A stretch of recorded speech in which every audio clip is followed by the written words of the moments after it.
podcast is part of the Sports Social Podcast Network. Hello, Andy. Great to have you again. It all started with you, so it's your fault. I can blame everything on you. How are you? Excellent. Good, all good here. Thanks for having me on, Les. It's been a while since I've done last time. It was probably COVID 2020. Yep, 150 episodes ago. Yeah. And I'm really enjoying seeing your students progressing. So I'm going to start with a question that actually I think, finished our podcast last time. Okay. Now it's like 3-4 years later, after you implemented the changes into your teaching style. What are the results? What do you think the students do different? I guess back then I was only really just kind of getting going in my new curriculum. I had been kind of injecting a bit of quote unquote practical karate in my 3K teaching at the same time. But I'm just, that 3K stuff is long gone now. And funny, a Facebook memory came up a few weeks ago, and it was something from a number of years ago when I was still doing the 3K, but again, just kind of dabbling in the practical stuff. And I would say the quality of that I was seeing in my students from whatever it was 6 years ago is much different now. Because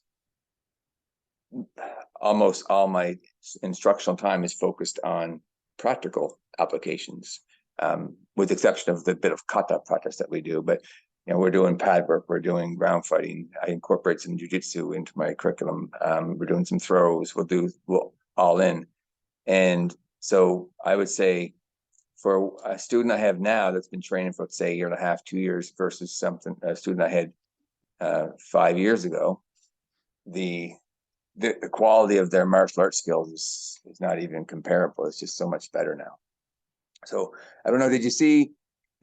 I put a little summary video on, kind of a highlight reel of one of my students. He's tested for his green belt.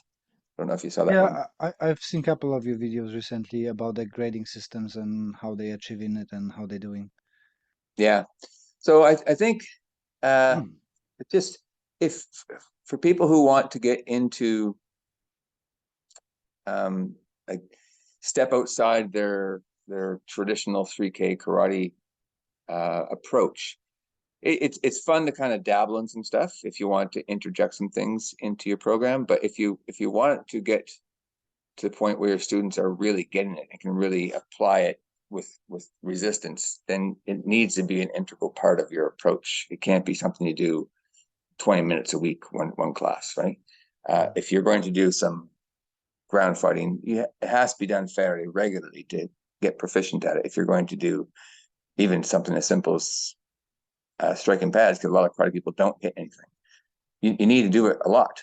And that's, I mean, it's no secret to success, I don't think. You just need to have an idea of what you're doing as an instructor and let the students put the time in and guide them along the way.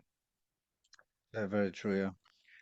I noticed one thing. I've seen that on my students, and I can see it from your videos, that the one thing that it's kind of not there anymore is that crisp movements from katas. Yeah. I think that's the thing which is going. So it doesn't look like I doing a pure karate. So, the crisp techniques and, positioning of their arms.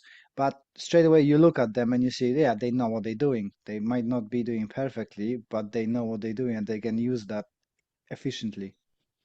Yeah.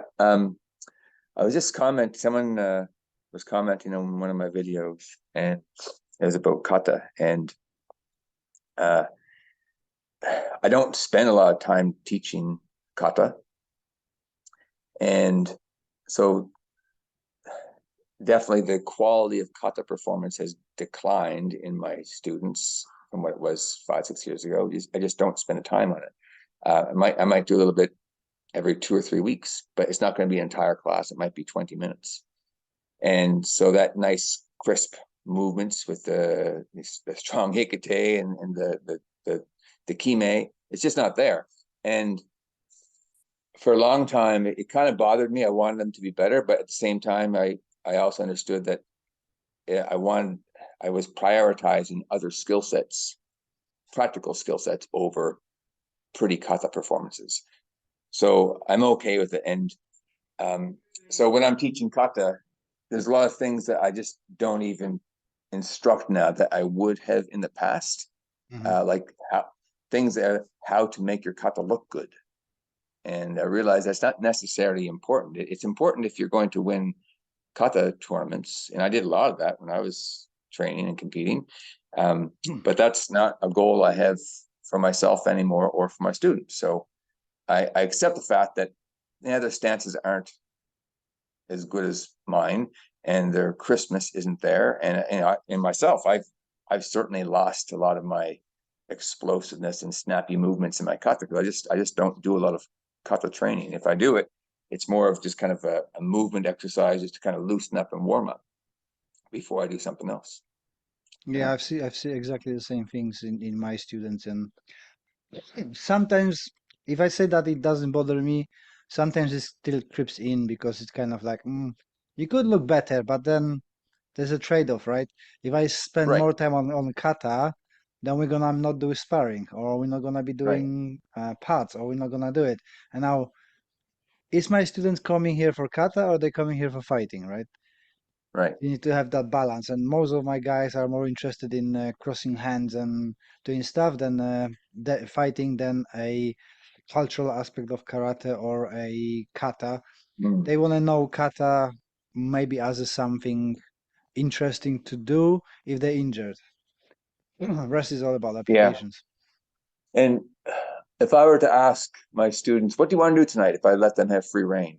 Uh, I think one of my adults would say kata, but other than that, they'd be, let's spar, let's do grand fighting, let's do throws, let's just fight. And we've recently started no-gi fight night once a month.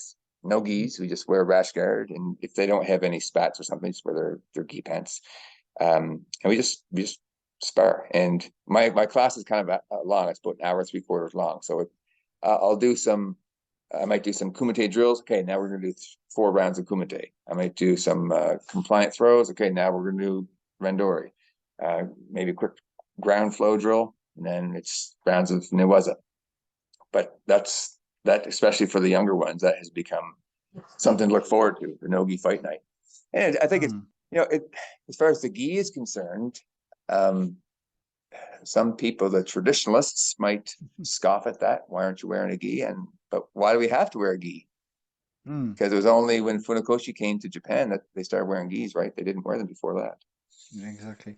I So, see. and I go see it ahead. as, being in UK, it's a good example of utilizing their outfit because most of the people wear jackets all the time and you just Yeah. don't rip it all the time. But Hmm. and I like it. But do you have to? No, I enjoy no-gi as Yeah. well. So Yeah. I suppose in Canada it's similar situation, right? Because it's cold. Well, our summers are hot, depends on where you are, but most of the country we have hot summers. But um, in Nova Scotia here, our summers are pretty short. It's still, yesterday was one of the warmer days we had at 16 degrees, but it's been like 8, 10 degrees for weeks now. But you were mentioning a few minutes ago, kata not looking crisp, and are they doing karate? And I ask myself that question sometimes. Am I really teaching karate? But what does karate mean? It's empty hand, right? It's finding ways to protect yourself, protect others, to fight, whether it be consensual fighting or non-consensual violence. And I think in the true spirit of Okinawan Teia years and years ago, pre-Japan era, Okinawa was a melting pot of martial skill, and they would just take what they could learn from others, and it became part of their system, if you will. Not that it was an organized system, but that was the philosophy. This works, let's use that. And that's all I'm doing. But I have a lot more exposure. Well, everyone has more exposure to different approaches and different martial arts now. So I do some jiu-jitsu and I incorporate that. There's a lot of things I'm not going to use from jiu-jitsu in my teaching because it's just not applicable. It might be great for grappler versus grappler, where your kind of head's exposed there to some elbow strikes, and we won't necessarily play with that. And we will do some sacrifice throws, but I make sure we have a talk about time and place, right? So you don't want to do sacrifice throw and go to the ground in non-consensual violence, because there's too much potential for someone else intervening. But yeah, so that the crispness that we can get from kata is a karate thing, but but you don't need to move like that to have effective striking. That should be obvious to anyone, because you ask a boxer to give him half an hour, try to teach him kata, it's not going to look good. No. They don't have that. They can have fast hands, but they're not going to have that snappiness of a good karateka. And so, which begs the question: when we are striving for those aesthetic ideals in kata, what makes a good kata? What's the purpose? To what end? I mean, it's to win kata tournaments, to get your brown belt, but it's not necessarily going to translate into good fighting skills. In fact, had this conversation before, it's going to teach bad habits. Your chin is up, your posture is straight, you're drawing your hand to your hip for the hikite, and then you have to unlearn all that in order to actually spar. Yeah, going back to what you said about what is karate, and I've got exactly the same thoughts. What is it in what I do that it fits karate? And I firmly believe if karate never went to Japan but become popular, we would be call it a combatives, not Yeah. karate as such, because it fits the self-protection template, at least for me. And I'm sure it will be just another type instead of Krav Maga. It will be karate as a modern self-protection system based on civilian self-defense. Yeah. And I get a lot of I'm kind of in a different position than you in crispness on the kata, because I'm coming from the modern systems like Kyokushin. Sorry, I've got a bit of a cold. Like Kyokushin. So if people from the traditional karate look at us, say, "Oh, that's sloppy, that's this," but it's closer to a kickboxing and somewhere in between the proper karate in quotes for those just listening and the modern kickboxing style. So it's difficult, but I think it would be a self-protection system instead of being karate as itself. Yeah. Yeah. And that's when I started my current dojo in 2016, and I was still in the 3K then. A bit naively, I thought, yeah, I'm going to do all kinds of kata bunkai. That's all I'm going to do, kata bunkai. And of course, now I realize that that's only a tiny piece of training. It's one of many, many layers. And so we can do some grappling with or without strikes, and it might be kata based. It might not be kata based. It doesn't really matter. If it looks like kata, then great. Your voice disappeared. Yeah. Yeah. Yeah, it's just one of many, many layers. And but funny thing is, and you've done a bit of jiu-jitsu as well, I think. But you'll look at something, oh, it looks like this kata, it looks like that kata. So I guess I can call it karate, but I'm stealing from jiu-jitsu. Yeah. Yeah, there's Who was it? I think it was your instructor, I think, or was it Christian Vedava, said, take everything you can learn and call it karate. Was that Christian sensei or yours? that's Christian, yeah, but it makes sense. Yeah, I think it's yeah. Christian. Yeah, movement is movement, right? Right. Yeah, we There's have not two much arms, we we have can two legs. do. Hello. Hi, Lauren. Are you gonna be dancing now? Okay, off you go. You're gonna go to sleep. Sorry for the interruptions. My daughter decided to come and say hello. Okay, go, Laurie. Not listening to me at all. Come on. I don't You can. suppose you remember me. I slept on your couch 2 Yep. years ago, year and a half ago. Andy was visiting us. Come on, Lauren. Off you. Yeah. Yeah, that's Mr. Andy. That's Mr. Andy. They're just watching Night. the Andy and the Band. There's a program in UK TV, so they loving it. So Okay. Andy, is Andy here? You're not gonna sing, are you? Not a good singer. We're all better off if I don't. How do you finding jujitsu in our age? I'm finding Hmm. that when I started a couple of months ago, going back, and when I dropped my ego to not be tapped out, I relaxed and I decided that Yeah. I'm gonna be tapping early and quickly to prevent injuries. I've got so much more fun and better results in applying the stuff than when I was trying really hard. It's very Hmm. bizarre. How old are you now? 44. Yeah, I got a decade on you. I just turned 54. So if it hurts now, it's going to suck in 10 years. But uh, I took a break last summer, focus on my golf game. And a few months ago, I kind of got back into it. And I'm just going once a week, really, for the most part. And I switched clubs. The club I was going to was a great club, great instruction. I really liked it. The schedule doesn't work great for me, but a lot of young guys, right? And Mm. they also have a wrestling class. And if you want to get great at grappling and be competitive, it's an awesome club. But I just found it's just someone's tugging on your arm or cranking on your neck. It's one thing if you're 25, you go home, you're a bit sore and you're good the Mm. next day. But when you're in your 50s, those kind of hang with you.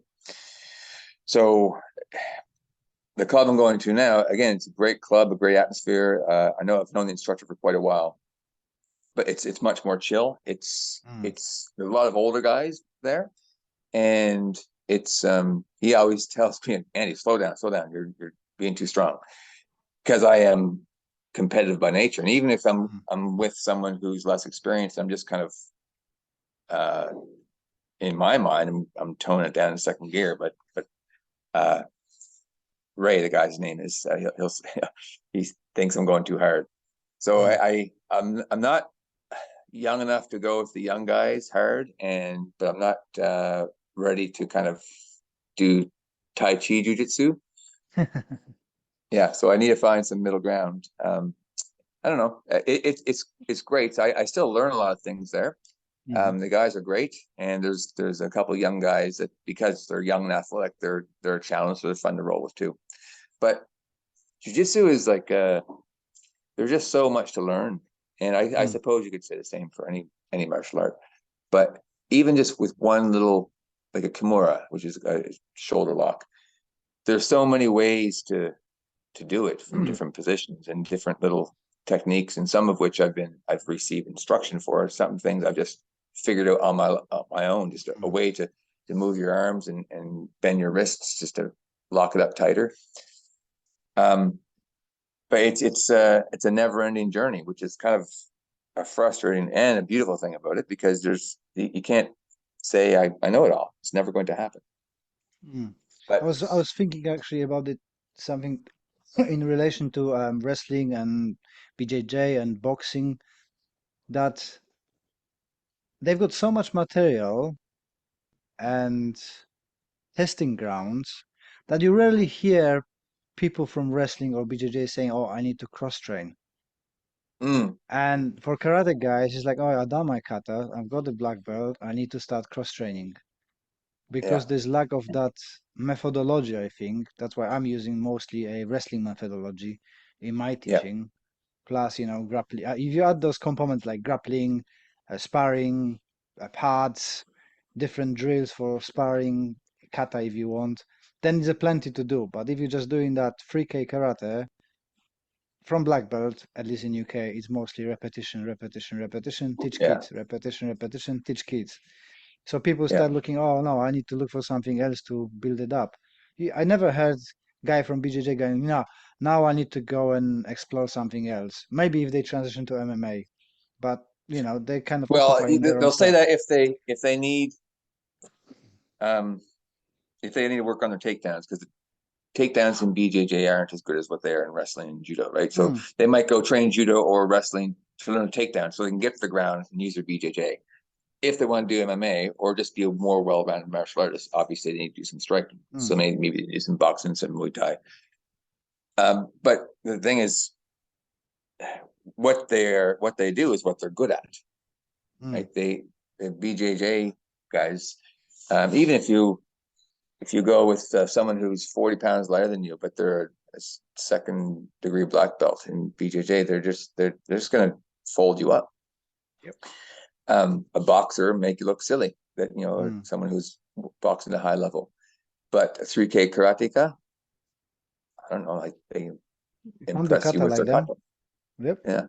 Now, that's a generalization, but maybe it's not fair. So for the years I did 3K karate, I was also competing, and mostly at the provincial national level. I did one stint as a senior at Worlds, but there are people that can handle themselves, right? They're excellent fighters, but the skill set is, I would say, it's a narrow skill set. It's in Shotokan at least, and with the WKF, the World Karate Federation, it's sparring at a long distance, and once you get in close, then they're not as proficient unless they have done some cross training. Yeah. So yeah, us the 3K people, you have to cross train, and that's if you go do some grappling, then the light bulbs start going off. That looks like kata, that looks like this kata, that kata, that looks like a jujuki or so-called X block. And on that note, I find I still get excited when I see something and that looks like basadai, that looks like teki, and I'll just take that, I'll play with it, and maybe I'll teach it, maybe even becomes part of my curriculum. But if I teach a seminar, and I was teaching in Prince Edward Island last November, and we're doing something with Shotokan. It was just something that kind of happened, a spontaneous moment. We were doing arm drags, and as your arm's getting dragged, if you shove your other arm up in their neck for a split second and pull your arm back, it kind of looks like Shotokan. You're using it as a frame if you time it right. There's a window of opportunity. And so I was playing with a couple of the people in the seminar, and I kind of fell into that, which I realized, I've done this before at BJJ, just instinctively trying to stuff the arm drag. And then I just stopped the class. So look, here's one way we can use Shotokan. It's not a great block for linear punches. You can use it as a frame. And here's an example. And the host was filming, and I played back the video afterwards after he shared them with me. And there's a young girl, she's probably 18, 20 years old. And I can see her off in the corner of the video, and she's looking at me. I pulled my arms out, and I had what looked like a loose Shotokan. And there's a giant light bulb over her head, right? The mouth drops open, and she tilts her head. But you only get that reaction from karate people, especially those who've never branched outside the traditional approach to karate. If you show that to a BJJ guy, they say, okay, they might be polite and say it's interesting, but they don't get excited because they don't understand it, and they also haven't trained in a system that didn't make sense for years, doing these dances across the dojo floor for years and years and years, not knowing or not being taught what they meant. And so, but they don't need to, because they just do the drills, they do applications. But it is fun to find those applications in kata. Yeah, for sure. I was gonna ask you, going back to your students, do you think that having your classes within the school curriculum, it does make it your students more resilient for like bullying and stuff, especially now transitioning into a more hand to hand? Because my son just started doing martial arts with me and one of his friends, and we're not doing karate, we're doing more grappling, well, kicking and punching as well.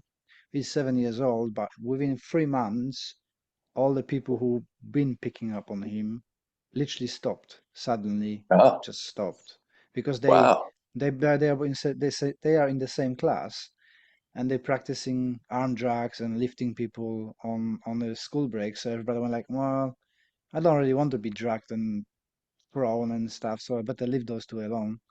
So I was Yeah. wondering if that you can see it on a bigger scale because you obviously have got the students Mm. coming in quite regularly. Yeah, that's just so for those listening, I have my dojo, my evening club, and I also teach martial arts as part of my school curriculum as a high school teacher. And those kids I have every day for one semester, half the year. And I would say, see, in for my young students, well, young for me is teenagers. I don't teach children, but for my teens in my evening club, they are there generally by choice. The high school kids, when they sign up for my course, it's optional. They can take my course, they can take dance, they can take yoga, they can take a traditional phys ed class. They have to take something that counts for phys ed credit. So they may or may not know what they're getting into, right? And I guess there's a few categories you can lump kids into. Either they are already athletic and involved in sports, they get in here and they do well, or they didn't know that they had any aptitude for this. It's their first time climbing from behind their video game console, and they think, "Oh, this is fun, and I enjoy this." And there's other kids that are meek and mild, and they start to open up. But then unfortunately there are some students who get in my class and they realize, "Ooh, this is not what I thought it was going to be. I don't like having someone sit on top of me. I don't like getting kicked in the ribs." And some of those kids, they don't step up. But I would say a good number of them do. And there's one girl I have in my class right now. She never played any sports in her life. This is her first year. She's in grade 10. She's on the school rugby team, and she loves it. And then she started training with me, and she loves that. She likes throwing people. She likes hitting things. She likes ground fighting. Now, I don't know which students, if any, have been bullied in the past, but I've had conversations with parents, and I remember a parent saying last year how excited she was just through email that her son was in my class because she couldn't get him out of the house off the video games, and he's talking about karate, going to go to karate class and just loving it. So it can bring someone out of their shell. It gives them something to look forward to, and that happens a lot. As far as bullying, I mean, the school I teach at, we have 1,800 plus kids, so I don't know what is going on in their lives outside this building, but it definitely can improve a person's confidence for sure. And goes without saying, if they're having some problems, it can translate into more confidence or resolving situations like that. That's nice. Cool to hear about your son. Yeah, well, he wasn't bullied that much. It's just somebody Mm, picking on him, and the other his friend is on kind of spectrum, so he's very shy and mm, panicky at the beginning, but he absolutely loves grappling. So my yeah, son is kind of more kicky punchy. He's very flexible and he likes kicking punching, yeah, and his friend is more stocky and likes to it throw, is. and you can see him in background. Yeah. um, prefers to grappling and stuff, and it's got a really good reflexes for it and that kind of natural ability to do stuff. But I think, in your environment, it would be great opportunity to have like a mini survey over the years, having a chat Yeah. with anonymously with the people, how that karate had the impact, and have it I like used to a do that proof for. actually. I used to do that. I just kind of forgot about that. It was a number of years since I've done it, but I had some kind of exit survey where Mm, I would ask, just some simple questions. What did you like doing most, least? Just some feedback for myself, but also ask them if it helped them in their other areas of schooling. That's something I should probably bring back. mm. Like have a question about their confidence level. Do they feel more confident dealing with confrontations and problems in life? Mm. The other question, interesting for me, was how do you feel about your students coming in, staying with you for a year or something, and going away? Because I've got few students who have to move away, quit for different reasons, and it's always kind of saddening that you've got such a potential, and you're going away. You're either not doing anything or moving to somebody else. How do you deal with that kind of nearly year by year? You've got huge group Yeah. of students leaving. Are you referring to students that choose to Well, not come back training, or their parents are moving away? And just overall, I think because you're teaching in school, so you go people going through your program and then they Mm. going to the next higher education or something else. So you're losing that students regularly, or are Yeah, you not attached to it? You just is the job. I it does bother me, and in the community I teach in, I mean, it's kind of a bedroom community. There's not much around here. It's very residential, and it's outside the main part of the city. So if I have a student comes in grade 10, and maybe I'm lucky enough to keep them for grade 10, 11, 12, then they graduate and they're off to university, or maybe they're staying at home but they're too busy to train. So it's discouraging to lose students, whether it be from my dojo. Some of my high school students, I had them for one semester, and I try to, you should come train in the club. And some of them will come train in the club while they're also taking the daytime course. And they might stay with me for a couple months, and then but that's the nature of martial arts gyms. The vast majority of them just they don't stick with it, and it does bother me, but not as much as it used to, because I just accept that as a natural occurrence. And like lately, I have maybe 16, 18 students coming for a class, and that would be, by recent numbers, pretty decent. If a miracle happens, I have 30. But honestly, I don't want 30 anyway, because it's just too hard to manage, especially if I'm teaching by myself. But the student that shows interest and shows a natural aptitude, it's hard to see them move on, whether it be by choice or other circumstances. But it is what it is. Mm. Do you have do you have any info from students who loved your classes, moved away because of circumstances, like moving the house, moving to other thing, saying sending you messages like hey, I really liked your class. I can't find anything like that where I am Yeah. now. Can you recommend something? Because we in UK here we've got people, lots of connections between dojos and people throwing that, my students moving away looking for something similar, hard to find. Can you recommend something? Just wondering if you're starting to have that kind of messages from people. Yeah, I have off and on over the years, and um, it's difficult to find a practical karate dojo. There's just not many of us around. So if I know where they're moving to, I'll just do a search and I'll give them some ideas. And sometimes it might be an MMA gym that I'm suggesting, because it's pretty easy to tell from a karate dojo's website. Okay, they're doing line training, they're doing hikite for power, and that's not something that my students are going to enjoy. If they enjoyed my class, they're not going to enjoy marching up and down the dojo doing kihon, kata all day. So I have actually a girl just came back. I taught her a few years ago, and she's doing engineering in Toronto, and she's back for a couple months. And she took up some Muay Thai and some Jiu-Jitsu, and I guess that would be the closest thing, to what I'm doing, where she's kind of blending skill sets. But it'd be different instructors in different times, and it's not necessarily intermingled. I don't think they're going to blend the striking, the takedown, and the ground fighting, unless she's doing an MMA class, of course.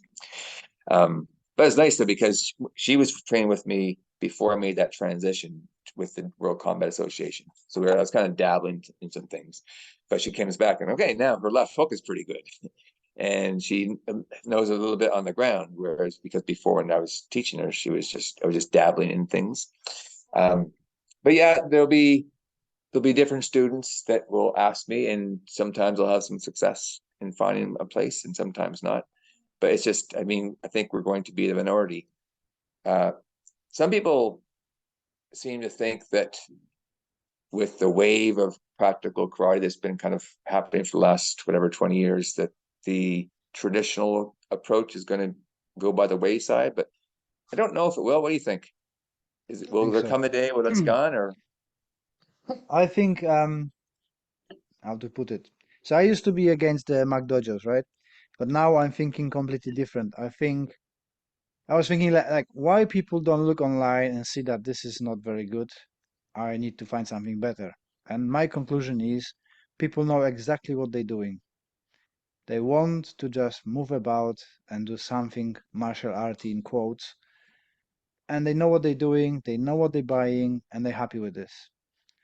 Yeah, So I think it's like Tommy Jomur said to me, if they move about, it's better than sitting on a sofa. So if they're doing yeah, sort of karate, martial art, whatever it is, but they're moving, is better than not doing. And and I think that's how it's gonna be. People just gonna go and look. I've got actually a good example. One of my friends contacted me. He's got a 17-year-old son who I know. He said, he would like to train with me, but there is no way he can commute. He doesn't drive yet, and they're living 45 minutes away from us. But there is a dojo there of Shotokan karate. When he went for a more traditional approach, absolutely loves it. He okay. tried MMA, he tried Krav Maga, and tried different stuff. Traditional karate is for him. He enjoys it. He likes it. Mm. So whatever people want, but I don't think so. They've got too many people to be going wayside. I think it's gonna be uh, continue and have that legacy, and I think that a lot of advertising is done for them because they've got access to Japanese teachers and they Yeah, pushing that sort of thing. So cultural aspect pushing that as well. But if for me, if people know what they're signing up for, there's no problem. If it's clearly yeah. As long as they advertised. understand what it is and what it isn't, right? Yeah, exactly. So, Yeah. I've got my group with doing just the katas for meditation, and everybody from the day one know that that's what we're doing. Mm. And there's no delusion that I'm teaching self-defense. I'm just saying we're doing it for, health and mobility and feeling Mm. better and meditation and social aspects. So people are very Yeah, happy with it, and it's my most popular class actually. yeah. One thing I do miss about being in my old Shotokan organization is uh, the opportunity to train with other people within the organization. We used to do a summer camp, so we'd usually drive down to a place called Yarmouth, which would be a 3-hour drive. It's kind of the south end of Nova Scotia. And you see some people you haven't seen for a while. You get together for competitions. There's that camaraderie, but Mm. I do feel very much like an island Yeah. where I am. I do train with other people, but they're not karate people, right? There's Hmm. I mentioned before, this friend of mine, he calls it jujitsu fusion. And so he's a black belt, I forget what level he is in Japanese jiu-jitsu, and he's also been doing some Brazilian jiu-jitsu. He's done some Filipino martial arts. I think he did a bit of judo back in the day, and he's very like he knows a lot and kickboxing, and he combines the different jiu-jitsus and some striking as well. And it's just it's a fun class. Mm. Um, but as far as karate people, there's just the closest one would be about a 3 or 4 hour drive, and it's just not feasible to get together with them. So there's no like growth in Canada of that. But there's you, Chris, and I think Jeb Chills as well. I don't know how Jeff, to who? pronounce it. Chills, Chills. It might be in Uh, States. I might be okay. confusing the. Um, so there's a friend of mine, Jeff McDonald. He's in New Brunswick, which is the neighboring province. Chris Hansen, he's like an 18-hour drive. All right. Yeah, he's in Oh yeah, Toronto. because I'm thinking in European terms. Yeah, Yeah, for you Canada's it's just huge. out of UK is around the corner. You can drive nonstop for 2.5 days and still be in Canada. Yeah. So it's not Um, it's not growing or. well, not significantly, no. There's a fellow that's kind of starting to get out of his was it Watto roots? I can't remember, but he's working with this Ray fellow to help Mhm. branch out past the 3K. He's nearby. Um, there's a fella. He's a Brit. his name is Roy Stewart. He's over in Prince Edward Island, but again, that's 3 hours away. I taught a couple seminars for him. But there's in the Halifax area, which is where I'm from, there's no practical karate people. Lots of karate, but it's all sport karate. Sport karate, or your traditional karate, like I used to 2 years ago. It's So interesting how different countries have it. Like in Poland, the practical karate practically doesn't exist. I don't know. I know only two people who do it similarly to what I do, or Ian or you. Rest is all sports. Is either Kyokushin or Shotokan or Gosokuryu, I think it is. yeah. And Takubota. And doesn't look like it's gonna be growing at all. Huh. Yeah. Now, there used to be some Koryu Uchinadi out in Western Canada. There's a couple guys in Alberta. There's a guy in Toronto. But again, they're so far away. I might as well fly to Europe. Yeah, speaking of flying to Europe, I was just thinking about it again today, what I was going to talk to you, and a question popped to my mind. So you started with Ian residentials. Now you recently been again for residential. How do you see your development? Are you following Ian's principles and stuff? Is he the main kind of teacher? Or you started after that, you had that period of transitioning, you learned from Ian, and now is it a Andy's Ryu developing, or you trying to follow Ian? You keep talking, and I'm gonna put the light on because I'm turning completely yellow. Okay. So Ian was a massive influence, especially when I was just kind of exploring this. Ian and Patrick McCarthy really got me thinking, and I ended up deciding to go with Ian with the World Combat Association. And when I wrote my curriculum, back in 2019, a lot of my drills were Ian's drills, and since then I've changed them or replaced them, and that in no way at all reflects negatively on Ian. I mean, I think he's an amazing martial artist. He knows so much, but you start to own things after a while, right? You start to make things your own, and I would expect my students to do the same thing. So if they ever decided after training with me for 5 or 10 years that they're moving away, they want to set up a dojo, probably initially they're going to do what Andy did. But eventually, if they keep training and keep exploring and keep learning from other people, they're going to put their own spin on things. And I know Ian has said he would never want anyone to call what he does Ian Rue, because when you give us something a style and a name, it tends to get etched in stone. And I don't think we should be creating a style for a practical martial art approach, practical karate approach.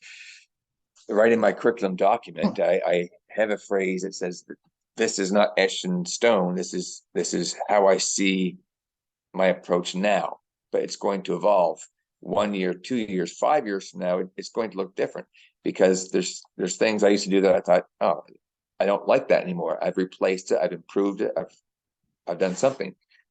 And I think that's what martial arts should be about. The goal should not to be to preserve something. It should be to evolve. Because if you don't evolve and agree to change, you're going to become stagnant. And that comes with Christian Vedava's sensei, take everything you can learn from anyone you can and call it karate, right? So there's some things I learned in jiu-jitsu that I will steal. My friend Ray, I spoke about, he's done some drills, and his assistant instructor, Scott, I've gone to their classes on Sundays, and then Monday night I'm teaching a drill because I liked it, and it kind of fit into my philosophy of what karate should look like. And I might tweak something here and there, and we shouldn't be trying to preserve something, which is definitely what the Japanese 3K systems do. This is the way it is. And if you look at the JKA, the ISKF, the SKIF, any of those Japanese Shotokan systems, they're essentially all the same thing. The kihon combinations might look different. There might be some subtle differences in the kata, but at the end of the day, they're doing kata, kihon, kumite. There's nothing revolutionary different about any of it. And I think that's a mistake because they're stuck in the 1950s. Do you think that in 50 years, your students from a different era will be having the same arguments? I don't know if you've seen the Goju video recently, that no, it wasn't like that. No, Andy didn't show it like that. Oh no, he No. completely showed me different. No, you're not right. I'm not. I'm right. You're not right. And Mm, I think that the students of Chojun Miyagi, one does the kata and then three others saying, but but our Jujiuke was a little bit different. This one, oh, but nobody looks at it. It depends like you said, in which stage of development of his style they've been taught.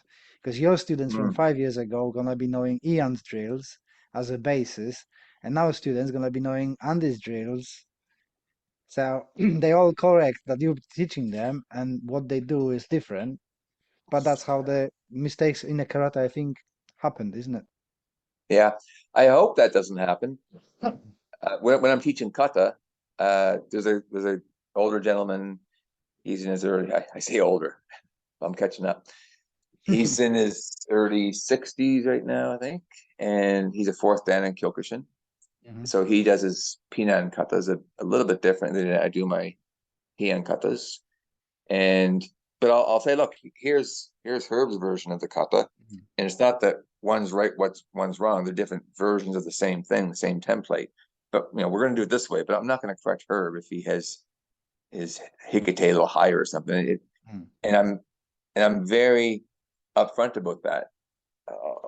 In terms of kata, I'll say Jujuki. So I did Shotokan and we crossed our wrists. Like if you do a Gedan Jujuki, so your wrists are crossed in front of your belt, your thumbs are Mhm. pointing up. But in some of the Okinawan styles, your wrists are flat, Yeah, so your yeah. thumbs are pointed outside.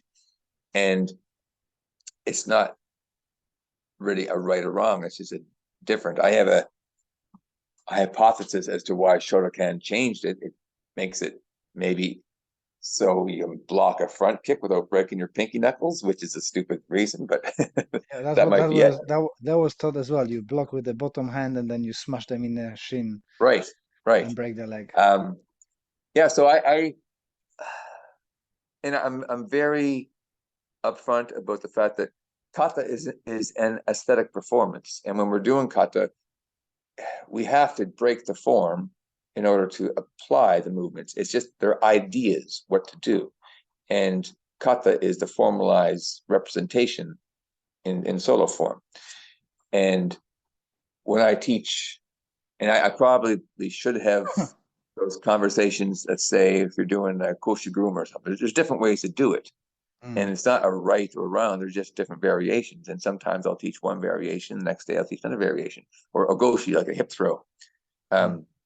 If I grab your lapel, you can grab my sleeve and wrap your elbow over to get your grip Mm. around my waist.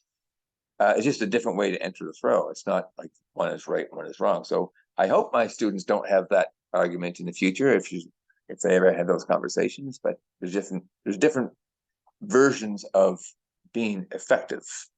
Mm. I like it in the wrestling that they just taking variations by name. Oh, so this is this is that one, Mm, yeah, Jack Saroff from the person who was selling Jack Saroff was liking this throw and doing it a little bit different than the fireman carry. And just put the name on it, it's all the same throw, yeah, but it's recognized by the performer, if that makes sense. yeah. And one variation may work for a certain body type and not as well for another one. So I have fairly long legs. There's certain things that's good for and certain things that's horrible for. Mm. Uh, And so I think it's as instructors and as students, we need to, as a student, we need to understand that this throw isn't really suited for my body type, but I'm going to practice it anyway, but it's probably not going to be my go-to. And same thing for striking. So I used to be really flexible and I would do a lot of head kicks, but I would kick in a certain way that worked for my body type. But if you're Mm. 5'6" with short, stubby legs, you're probably not going to kick much tall unless you're in close and doing some leg kicks or something. Mm. Yeah, that Yes. was my first conversation when I met Ian for first time, although he doesn't remember me at all, on one of the seminars about the cross buttocks throw, because his statue allow him to drag people on, and if I try that, it doesn't work for me at all. So I had to do it more restless when I'm going into the person instead of person dragging on me, because I'm so slim and small that I don't have that pulling power as he's got, right? He's got his own Yeah, gravity. Ian's a big guy. Yeah. So like you said, it have to be adapted to the people and take it in consideration that people are different mechanics, different mindset. Even the mindset makes a different, right? Difference. Yeah. What your mental abilities are and what you feel comfortable with makes a huge difference. Mm. And I remember having a conversation at my old jujitsu gym, and a guy said something to me that made sense, and I didn't even really realize it. But we were talking about gi versus no gi, and I've always liked no gi better. Um, the grips slow everything down, and I just don't like that game as much. I like to be able to move around. And so the guy said, and I think he was a brown belt, said, "Well, your game is based on movement." And so, yeah, you're kind of right. I don't like the slow steamroller kind of game, Mm. where someone just kind of making inch by inch, getting improving their position to choke you out. I'd rather move around and find positions that quickly. But that works for me, or at least what I gravitate towards, not necessarily what I'm good Mm. at this point, at least. Yeah, I prefer the the no gi as well, but I think it's because I done wrestling and it's kind of more Yeah, familiar. yeah, Although in BJJ, I completely get lost when they just sit down. It's just like, come back so I can throw you, and then I know what I'm doing. It's just sitting yeah, down and chasing people on the floor. yeah, And only because I'm rubbish at it. So if I'm gonna get, yeah, when I'm gonna get better, or if I'm gonna get better, it's probably gonna get easier. yeah. I've seen Throws as for well. me are, Yeah, go on. yeah, throwing would definitely be my weakest link in my martial arts chain. Um, Not that my ground game is amazing, but for an old guy that's been kind of playing around with jiu-jitsu for a few years, it's not bad. Uh, Striking, I've been striking for a long time, although I do it differently now than when I was competing. But throwing, it's I'm okay on my feet, I'm okay on the ground, but getting someone on the ground, it's not my Hmm. best asset for sure. I'm finding now we've got a few people my age in my dojo as well, and I'm finding that being thrown is okay, but getting up from the floor it's very tiring. It's suddenly hitting that age that the worst thing in the training is just getting off the floor. Yeah. Do you have mats at your dojo? I have to bring the mats and put the Oh, mats okay. down. But I wish I had. I was teaching now in Derby when they had a wrestling gym, and you walk in on those mats like, yeah, I want you in my gym. I want you so much in my gym. Yeah, Nice to land. We've got only the 4 centimeters tatami mats, which are yeah. not so forgiving for higher throws, and I don't Mm, have a crash mat unfortunately. But yeah. when I get my full-time dojo, I will have a Mm. nice, I have nice some mine are 40 millimeter mats, but they're a little softer than the judo tatami. They're the Mm. rollout ones, and I like them. At my home, I have some puzzle mats. They're 40 millimeter puzzle mats. Those are quite firm, Yeah, and we've I got the don't. puzzle mats as well. Yeah, I've got a girl testing. She's going to come up. So my assistant instructor, he's been out recovering from hip surgery. So I've been running solo for quite a while since December. So my tests I have to do at my place. Hmm. And usually I'll bring the student and another person their size to be partner. But the girl I have testing for blue belt, she's bigger and she's strong, right? But like, oh, I don't want to be her Uki to get thrown. But might be, next day might be a bit rough after taking a bunch of throws. I went to a seminar a few weeks ago. It was a Japanese jiu-jitsu seminar, and just by luck, it was all throws. He did like an hour of constant throws over and over and over and over and over. And my break falls were good, but after a while, my something happened to my arm. And now I get tendonitis in my elbow. Mm. It's just yeah, going to the ground is not much fun. No, it's not. But I think it's worse if you not do it. So I try to regularly do it, at least the break form Yeah. and stuff like that, just to the body getting unused to it. Is that the word? Um, Mm, forgetting the feeling. So you need yeah. to keep it up so it doesn't forget. Yeah. Oh, I've seen Did you you compete starting. when you were wrestling? Pardon? When you were wrestling, did you compete? No, no, never. I've been too old to compete in because my coach's gym was the Olympic wrestling. So me going there, I started when I was 22, so out of age of any use. And if I went with my skills, they just would kill me. Yeah. There's kind of no beginners group of wrestling. You go Okay. into competition and you're 22, you're gonna be just fucking destroyed. There's Yeah. no mercy, no mercy because everybody's fighting to get to the Olympics, right? So every Right. win matters because you're going based Okay. on wins. So, Yeah. so no, I never had that. But I compete in judo. I did compete in Okay. judo, and recently, actually, last year we competed in kind of combat karate or combat karate. So Yeah, I open saw some footage of and that. yeah, it Looked was like fun. nice. Yeah, it was throws allowed, and the group was 40 plus. Oh So yeah. and it was nice because in final I met with my students who is 60, and he had to lose because I told him if you won't lose, if you win you're walking home. And it was like 3 hours drive, so he's okay, I don't want to walk. So yes. What level of contact did they allow for the strikes? It was semi-contact but Okay. continuous, Hmm. so obviously after a few minutes it started to be a bit harder. And were you allowed to strike while you're in the clinch or on the ground? I can't remember from the videos. You could do a little bit, but only to the body. And there Okay. was the rules wasn't very clearly explained. They only started it was second year, so they changing the rule set. They said that you know contact is allowed, low kicks are allowed, and so on and so on. But at least I didn't see it anywhere in the rules that you cannot kick knees in clinch. Obviously, I done it, so they said, well, we might have to disqualify you, but the guy was okay, went through. And you couldn't do knee right on the floor, which I done as well. So they Oh, said, well, don't do it. You really? could No, neither. lay down and hold, but knee on the belly was not allowed, which is my Okay. kind of naturally, you go to certain things naturally, right?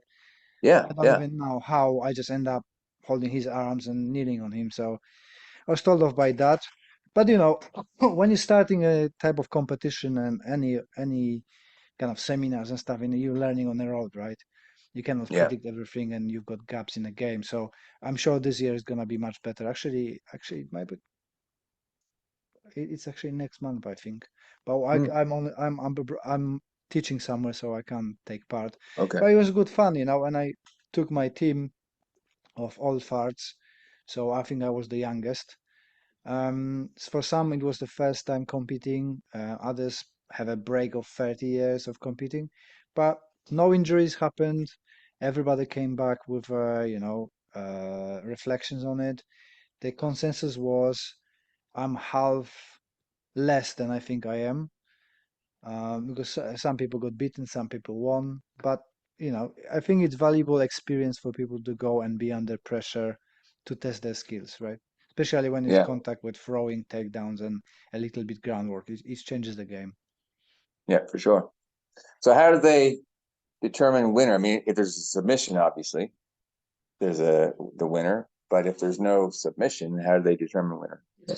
So they've been determining kind of a overall dominance. And if you've been holding people on the floor and they've been kind of hopeless, then you get a point and Okay. stuff like that. So I'm not sure how it was. To be honest, it wasn't very clear to me, but Hmm. it seems to be fair. Every single time, I think only once I kind of disagree on the result, but very fair judging, which is unusual because usually Hmm. people prefer their own team, and had a feeling or impression that they've been harsher on their own students, which is nice to see.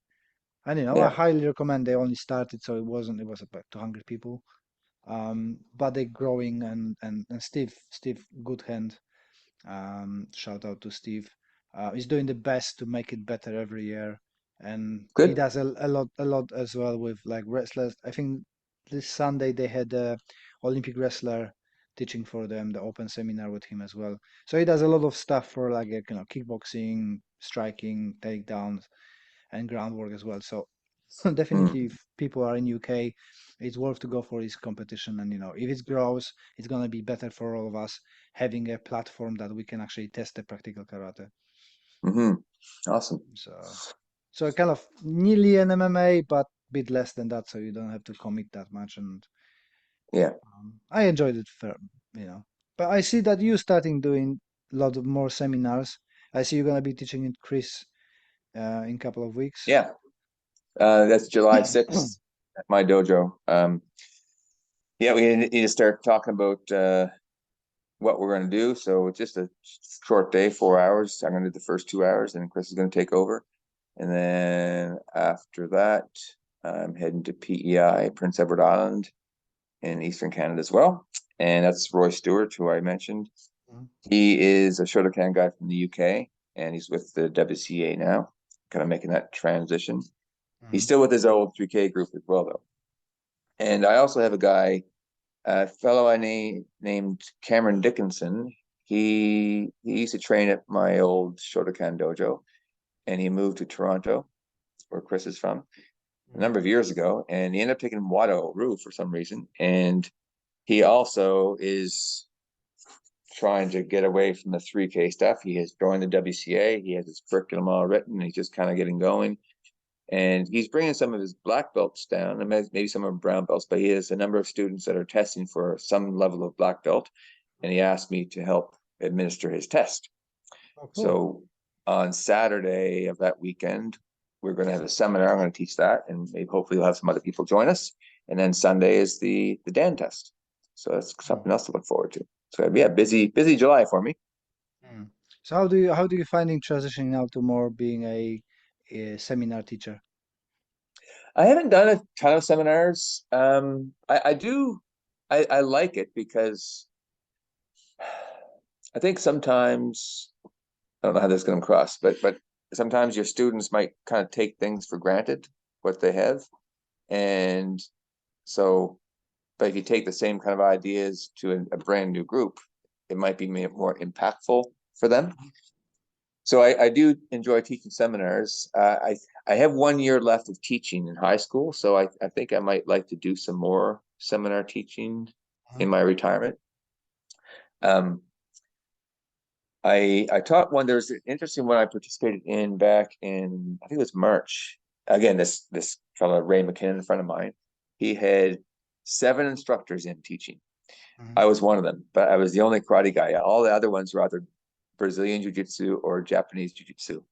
And so they did some takedowns and some different submissions. And so I did teki bunkai or nahanshi, Mhm. which they seemed to like quite a bit. So we did the crash and clinch, but opening salutation, find the head, and we from there we that step over Yeah. before this and the elbow. So we use a Mhm. step over as an oblique kick, Mhm. and then we either went to a guillotine choke, which is your cup and saucer position, or the elbow, depending on what their posture was after the knee and the oblique kick. And so I only had 20 minutes, so I had to be like fast and furious. But most people had at least a little bit of striking experience. So Mhm.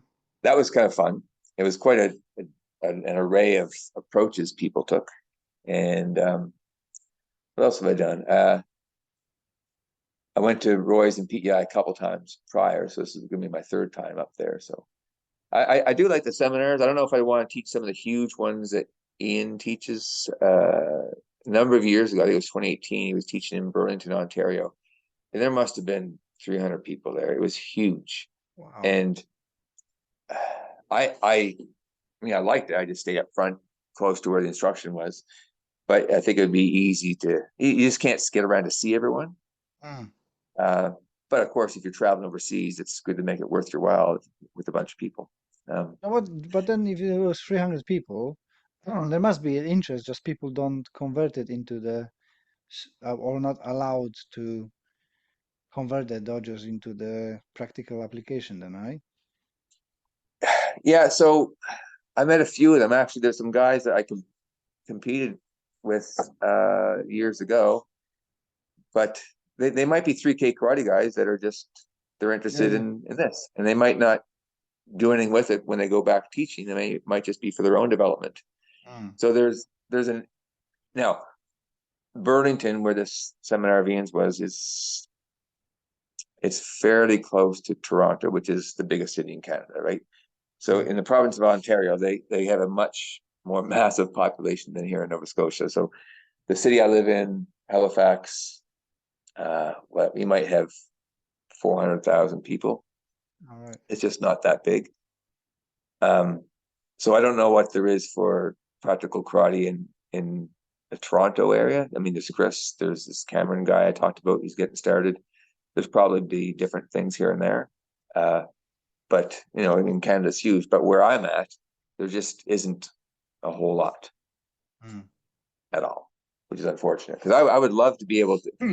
What would be great if I had a student that years from now decided to go set up shop an hour away or something, and I can go train with them. He could train with me. Our students get together, share some ideas. That would be a great experience. But like I said, I feel a little bit like an island Mm, in terms of connecting with karate people. mm. But it is what it is. Oh, yeah. Hopefully it's gonna get better with time when you Yeah. retire. So is that the normal retirement age, or do you taking the early retirement? So I'll be 55. And so the formula they use for our retirement, our years of experience plus our age have to equal 85 Okay. for, I won't have a full pension, but I can retire, which I will. I've been teaching for 30 years now in the school system, and it's time to pack it in. Mm. There's And what, there's good things about it, but I just want to move on to different things in my life. well, because you're venturing into the being a landlord, aren't you? Yeah, yeah. So actually, my two boys were up there. It's in Annapolis Valley. They're going to Mm. school there, so we decided to buy a house instead of paying rent for two kids. And so this year, my youngest son finished his program, and that was fine with having students there because we had eyes. Mm. They weren't going to trash the place because the landlord's son was there. But with him gone, I was a bit leery of having students, so we found a family to rent to actually. So Mm. and they move in June. So that Yeah, that so gives you that would some be kind better. of that gives you some of financial security when you're gonna go and retire, right? Well, right now we lose money every month on our rental property when it comes to mortgage and taxes and utilities. Yeah, we definitely lose money. But the house is gaining equity, Mm. so when we do come around to sell it, we'll make some money that way. Although Justin Trudeau has decided to increase the capital gains tax because he doesn't want to see people in this country get ahead, but that's another story. I think that's our stuff here is shocking as well. So Yeah, politics all over the world are shit, but let's not talk about it because yeah, yeah. there's no point. Um, so you retire. What's the plan with the dojo? You're gonna build up more teaching hours? What's your plan? I've thought about that, and right now I'm only teaching twice a week, Mm, and I that's all I want to do right now because I would like to go do some training on my own. mm, Um, Even if it's just once or twice a week. If I was teaching 4 times a week here, it start to feel like a job, mm, and I don't want it to feel like a job. Uh, I haven't spoken to Jake, my partner in crime, yet about this, but I would like to add another day, another evening when he gets his hip healed up.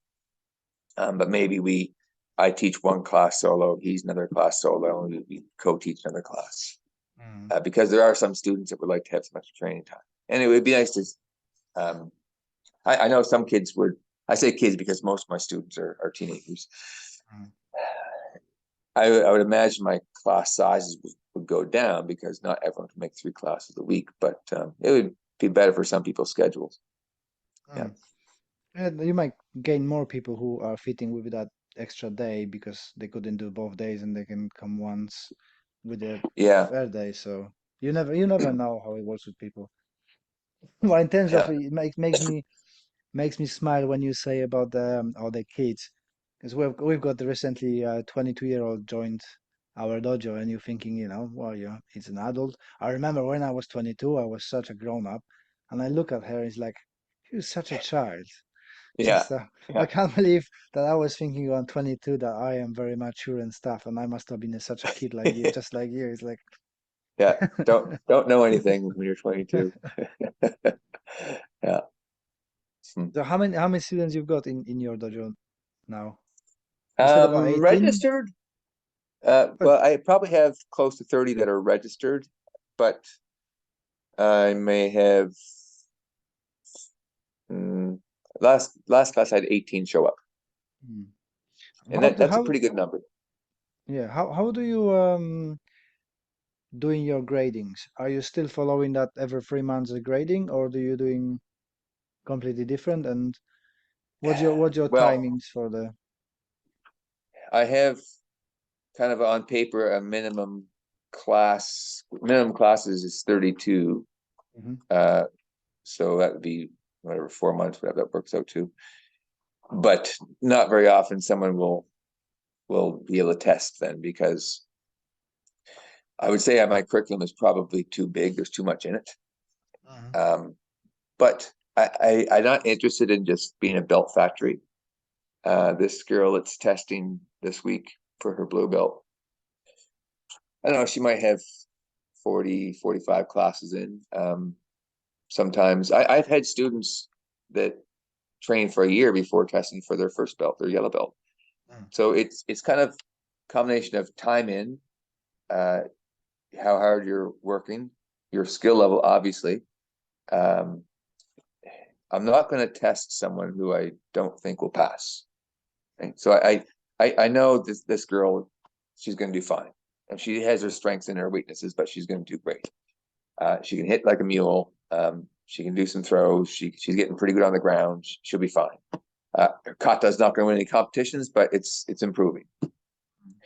Um, so I have a boy, well, Chen, the boy who just tested for his green belt. He's actually taken my high school course as well as training with me in the evenings. Mm. So he's training 7 times a week right now. Yeah. And so when he's with all these white belts in my high school class, I'll say, okay, Chen, you do this, because he doesn't need to do jab cross 100 times to figure that Mm. out. So you're going to do jab cross, switch kick, and then elbow or something. Uh, so I actually tested him in terms of timeline much sooner than would be the norm, because he's at so many classes, and it didn't make sense to have him wait any longer for his green belt. For sure. Yeah. So, but when I was going through the ranks in my 3K organization, basically it was every 4 months there was a test. And back at the beginning, my sensei wasn't allowed to do the tests himself. So there was one of two of the head guys would come down to the city.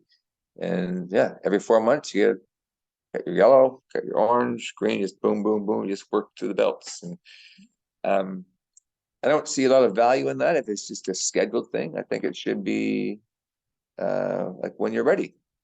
For And there sure. needs to be more to a test than doing a pretty kata and kihon and some step sparring too. But that's, yeah. So how does it work with your in school? Are you awarding them belts, or they just having a pass, or because Okay. obviously you've got your program, so you don't have enough time to do them from white belt to the black belt. How does that No. work for you? So I don't know what it's like in UK, but our high schools are semestered here. Hmm. So they're 5 month semesters. So right now we're in semester two, of course, February to June. So I had them every week, every day of the week. So unless there's holidays, they're training 5 days a week. And I do a belt test. So there's going to be the last week of May. So they will have trained all February, March, April, and most of May. So close to 4 months. Hmm. But they're training 20 times a month. So they Hmm. get lots of time in. So because it's a high school course, I have to give marks. Hmm. So I break the marks into two categories. There's the physical skills and there's a theory. So in the theory section, they did a little essay on the Dojo-kun. So in Shotokan, it was seek perfection of character, be faithful, endeavor, respect others, refrain from violent behavior. So they had to talk about what those things mean and then do a reflection on, give an example of a time where they did show that they were following Dojo-kun and a time in their life where they screwed up, right? And they go through the different parts of Dojo-kun like that. We did recently a little lesson on the Criminal Code of Canada. So the criminal code as it's applied, so if you're getting attacked in the street and you defend yourself, well, they can still take you to court and charge you for assault, let's say. So you go to court and we look at the criminal code and how the court would apply the criminal code to determine whether you're going to be acquitted or found guilty. And of course, there's a disclaimer, I'm not a lawyer and situations are very gray. So I gave them a scenario basically, and they had to go through each piece of the criminal code and in their unprofessional opinion, say whether they were justified or not justified in doing what they did. And there's another couple little assignments like purpose of angles and kata, but then the bulk of the mark is going to be on their physical skills. So first thing I did, I think, was shoulder rolls. Did pad drill, jab cross, and the kihon, jab cross, or kizamizuki, yakuzuki. We did kata, we did some kata bunkai, we did a ground flow drill, did a sotogari throw. So I usually will pick things that are going to be part of their yellow belt test and test them along the way just to give them some feedback. And also because I need to generate a mark for the report cards. Yeah. So just like any other course that way, whether it's biology or physics or English, they get assessments and they get grades. And their belt test is one of those assessments that goes on their grade calculation as well. Oh, cool. That's a good solution for a school kind of environment, isn't it? Yeah, yeah. In terms of your syllabus, last time when we were talking, it was humongous. You had very detailed syllabus. Is that grown or shrunk? For a long time, it's been on my to-do list to revamp the syllabus. I have cut some things out, and I've replaced some things. There are some things that seemed like a good idea when I was writing the syllabus, but I've since discarded them or replaced them with things that I like better. And there's some things that I repeated too much that I just cut out. And the tests, the actual tests are just as long, but I just add more live rounds of sparring. So if you look at that video on my YouTube channel with Chen's green belt test, the last thing he did, I can only do this when he's testing at my place. I have a heavy bag, is a 1 minute burnout. So after he's done his kihon, his pad drill, his kata, his tagumi, his throwing, his ground drills, everything, his knife defense, and his kumite sparring, his throwing sparring, his ground fighting sparring, then there's a 1 minute burnout and he has to just wail in the bag for the final minute. This is that 2 hour mark. And he's just about dying, but he keeps pushing himself. This is kind of cool to watch. Yeah, it's nice to see when people pushing. On our recent test, we had Danny, the autistic student, going for a first dan, and Martin, the 60 plus, going for a second dan. And yeah, Martin unfortunately collapsed from exhaustion. It wasn't that the fighting was so hard, but he was so stressed about it that he just gas out. Didn't breathe properly for all the stuff and just gas out. But had a bit of a break and pushed through and done exceptionally well. So well Good. deserved, and that's what you So how long? what I. How long was he training with you before he went for a black belt test? Well, Martin's training with me since 2007, and he done his Oh, a long time. first dan he made 2018, and then the second dan this last year. So, Okay. but we're not rushing it. The belt for us is the side outcome of training. So I only grade people once a year. I completely done it like BJJ. So up to black belt, there's no tests. It's me every year assessing and saying, okay, well, you're fitting within my syllabus as the belt. Yeah. But most of them are just like, I don't need it. Because like Gary, one of my students who keeps getting upset with me because I gave him actually last week they had a gradings and he got a brown belt and he's very upset because he said it's not his favorite color. His favorite color is white, and I keep giving him different colors except white. So Yeah.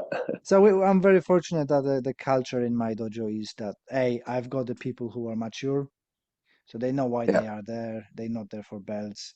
It doesn't excite them. Of course, it's a good to get the certification and stuff. Everybody's happy with that, right? But there's no Yeah. pressure. I never had a person asking me, "Oh, when can I do grading? When am I gonna get next belt?" There's no such thing. Although we've got a sorry, guy from Shitoryu, or I think it's Shitoryu, from States joined us first dan, and he's actually really good uh, in grappling, in striking and stuff. But I think he's just not naturally talented. He didn't say that they Yeah. had much of this, and he's got that light bulbs when we do something in pairs. And I say, "Oh, this is from that kata. We're going for this kata." It's like, wow, Yeah. I see it now. I see it now. So but he's really good. He's very good. So Yeah. nice to see people coming from different styles and being all around it and really having good time with us, and as like you said with your student, he's doing completely different kata, so he's doing a hanchi completely Mm. different to me, and I said just use your style, you're a Yeah. first dan, you've done your stuff. There's not my position to change your kata and mix up what you have in your head, but only thing I want you to think about the kata and show me some logical bunkai that you can use for it. So I Mm. think that's his job now to think about it, how he apply it, and I can see that he's coming a bit earlier and he's working on it, and you see he's not working on kata, but he's going there and thinking how did I go in there? How would I use that? And he's doing a leaps of progression. Just Mm. sometimes it is just you give people a spark of thinking, and then they can take it themselves farther and farther. Yeah. So so I'm It's gonna really plug happy my with phone that. in and start to die. That's all right.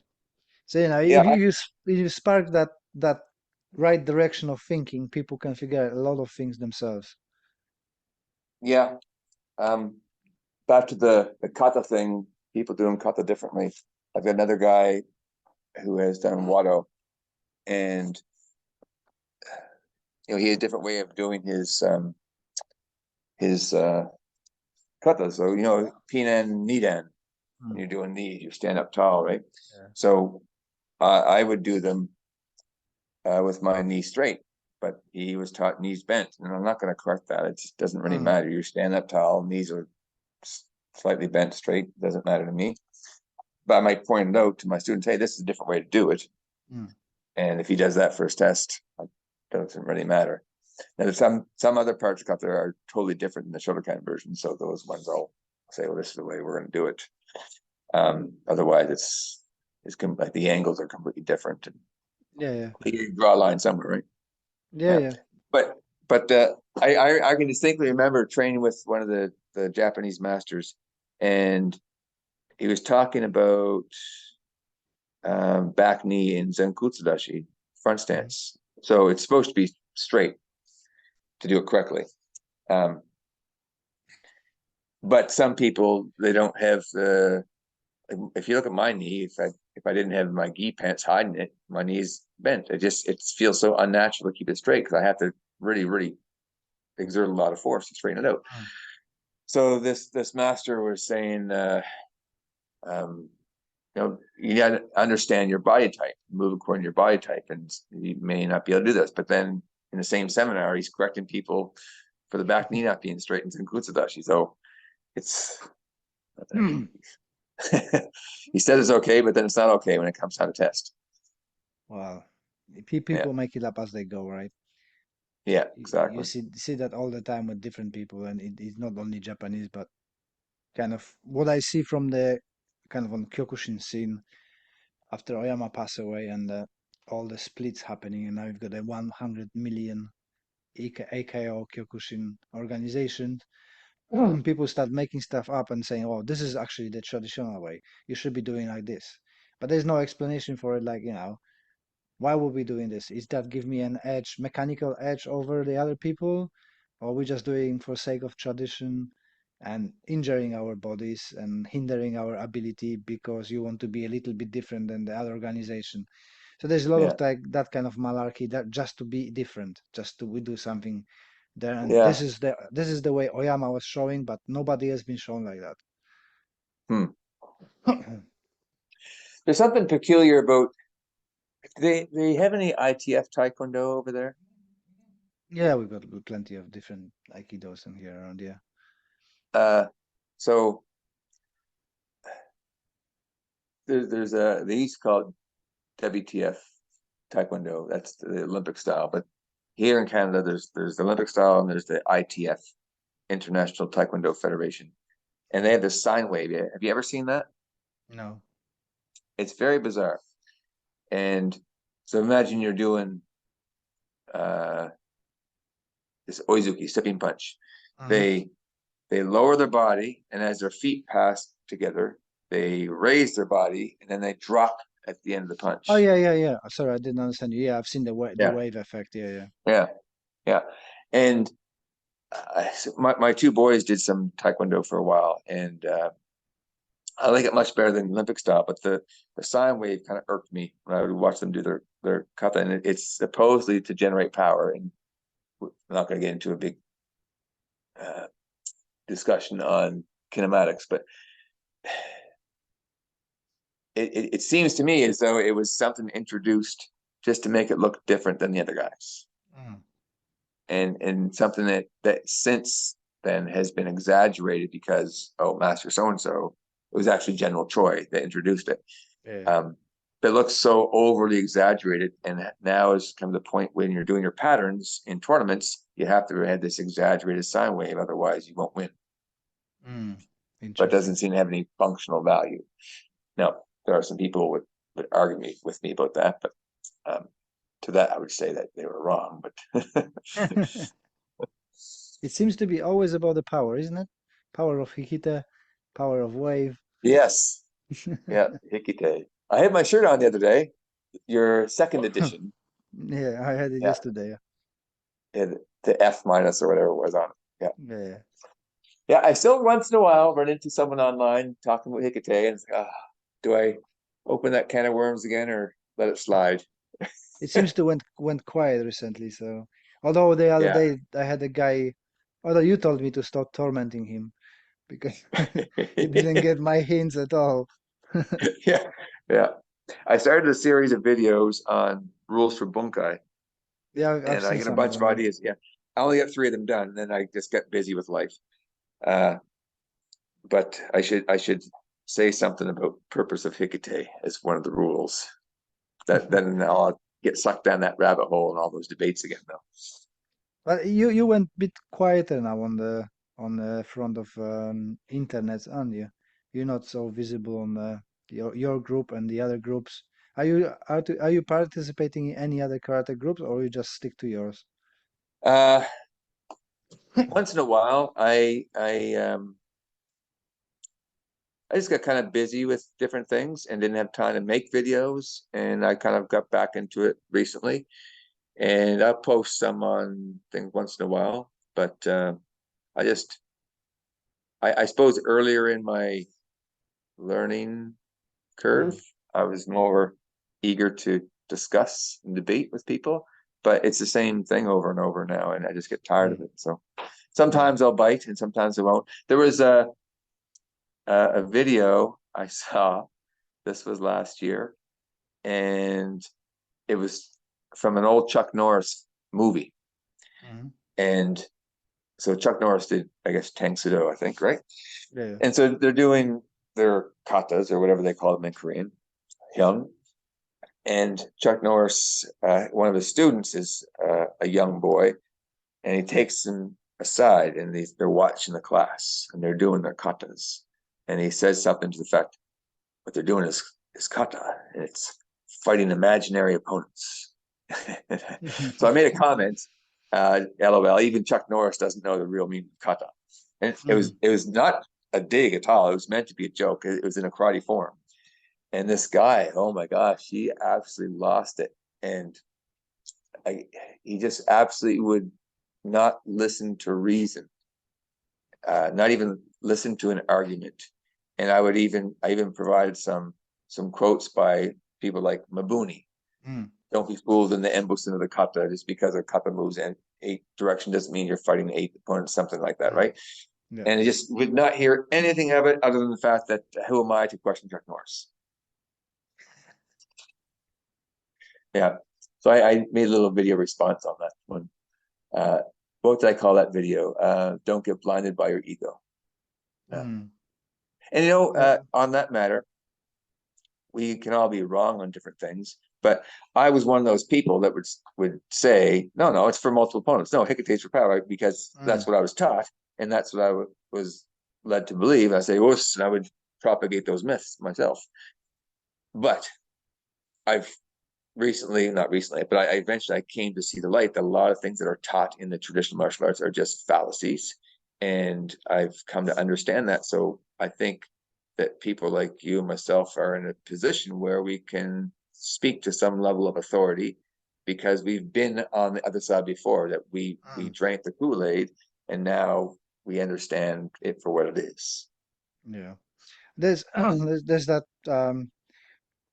everybody says that martial arts are good for a honor, diligence, and ego keeping in check, but kind of you see online, and it's kind of opposite. I lost a lot of respect for very highly respect people after seeing their conversation with people on the forums. So I'm only in the 3 groups: your group, Bunkai Bastards group, and my Karate for Mental Health group.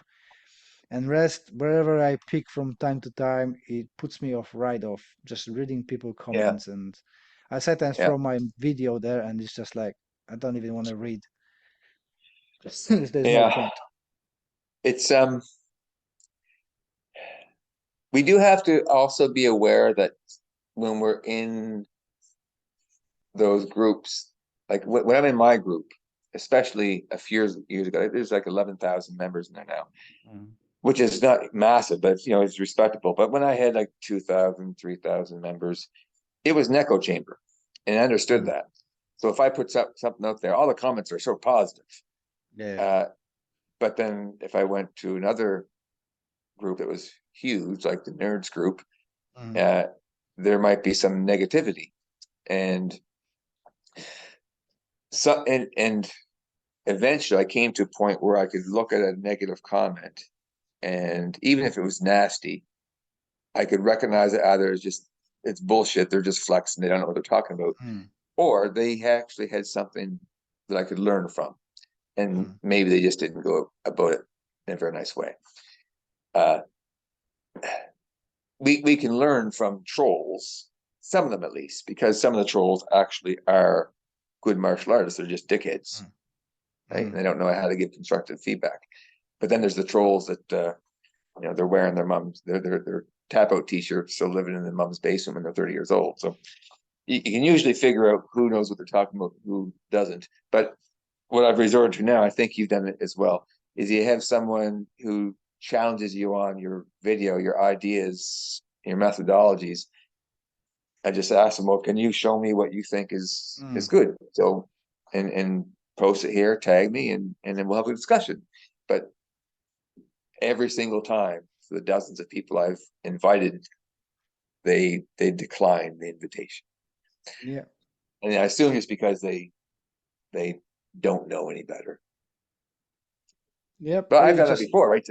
I've had conversations with a lot of people, and not debates, but it was difficult to convey what I was trying to say in words. So I just shot a quick little video so you could see my movements, or something in the dojo, or something I had shot before an Instagram link. And here's what I'm talking about. If you cue to the 32-second mark, whatever. But a lot of these trolls, they just refuse to do anything that they're confronted with their cognitive dissonance, right? They're confronted with, there's facts from a 100-year-old piece of writing from Babuni, and it conflicts with what I've been taught. I don't know how to deal with that, so I'm going to block it out. Yeah, definitely. It's a kind of like some people in UK, it's quite popular that, if I want comment on it, it's gonna go away, right? Or if I don't hear it, it's gonna go away. I just close my eyes and it will go away. Yeah. So it's like, yeah, those quotes are there, but I don't see them, so they're not valid. Yeah. Yeah. Well, Andy, I'm gonna have to go to sleep. And it was always a pleasure to have you on the podcast. If you could feed some things you're doing, tell us about the seminar we're doing with Chris, so people can find you and join maybe, and promote yourself a bit. Yeah. So YouTube channel, Applied Shotokan, pretty easy to find. Instagram, same handle. And my dojo website is novakarate.ca. And if you're going to be in Eastern Canada this July, if you go to the events page, I have a few seminars coming up, and I'd love to see you. Les, thank you very much for having me. Thank you, and I highly recommend to get in touch with Andy, pick his brain about the modern version of a practical karate, and join his seminars because it's well worth it. Yeah. Thank you very If you much. want to get in touch with me, probably by email, you can get in touch with me, appliedshotokan@gmail.com. Appliedshotokan@gmail.com. Yeah, I've had actually a number of people reach out and ask advice for changing over to practical karate. So I enjoy those conversations, and I've had actually some video conferences with people just so I can have face-to-face kind of chat. So if you're trying to embark on this journey, I'd love to hear from you. So, thank you very much, and see you All right. the next time. All right, take care, Les. Sports Social Podcast Network.